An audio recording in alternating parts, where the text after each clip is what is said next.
We got in the trout business about 1987. I guess we were too big for our britches at the time, and young and ambitious, and we wanted to see the industry grow because we were making feed, and we felt the best way to do that is to build a processing plant and to do some farming on our own and buy the local fish and see if we could make a go of it.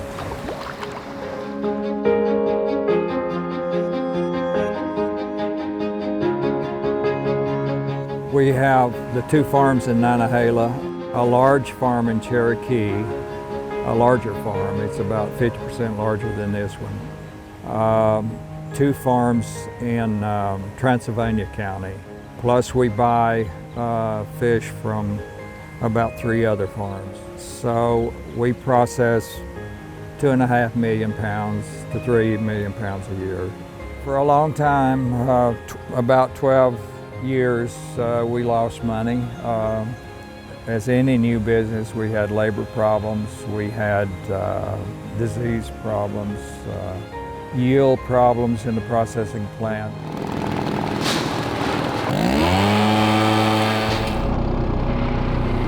Until we figured out a way to control our diseases, build a good labor force, and also to get a handle on what was going on in the processing plant.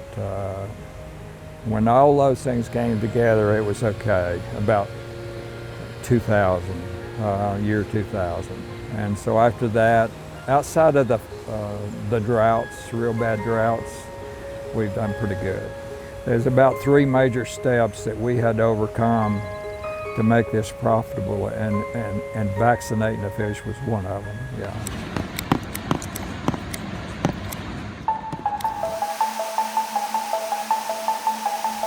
We're in western North Carolina. The water is super, absolutely no hardness about it. It's just like distilled water. For that reason, most vaccines were developed to mix an amount of water, and you dip the fish into the water, very small fish, and they would absorb enough of that vaccine through their soft tissues to get an immune response. But it will not work here in western North Carolina at all. So we had to resort to physically injecting every fish to get the vaccine in and to make an immune response. It seems overwhelming, but the people that do it become very fast at it. We vaccinate for 3 different diseases that we have in our area, and we've got a group working on one other vaccine right now to add to that. The first line of defense in a farm is to have what's called a quiescent zone, and that is a section of water at the lower end of each raceway that is free of fish, and it is able to settle the solids waste coming from the fish. The next thing is to have an efficient vacuum system to remove that product on a timely basis into either a holding facility or what we've come up lately is a dewatering system. Then the water runs through several settling areas after that before it re-enters the stream. We figure we get about, in our quiescent zones, we capture about 70% of the waste. And then the settling ponds after that, we capture another 20%. So we don't release very much at all into the streams anymore. This is called a high pressure auction.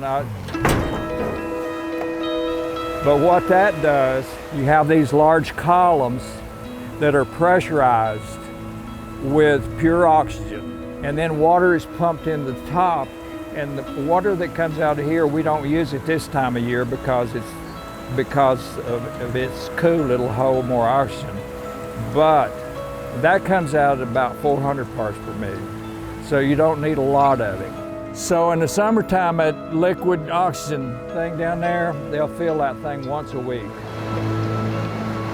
We don't go after the chain restaurants or anything like this.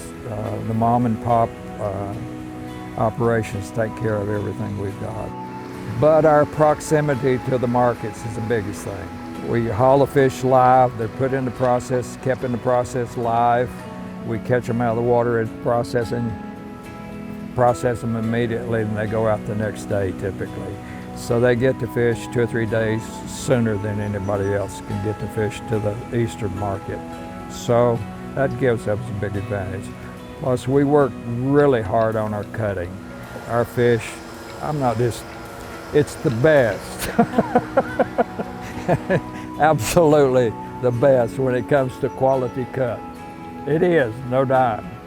When it goes into a restaurant, the presentation on the plate, I think is a big thing.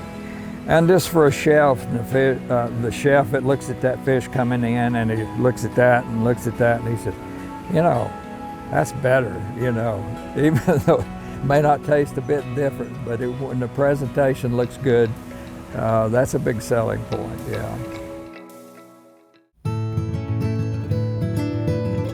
It's not like chicken, it's not like hogs, it's not like anything else.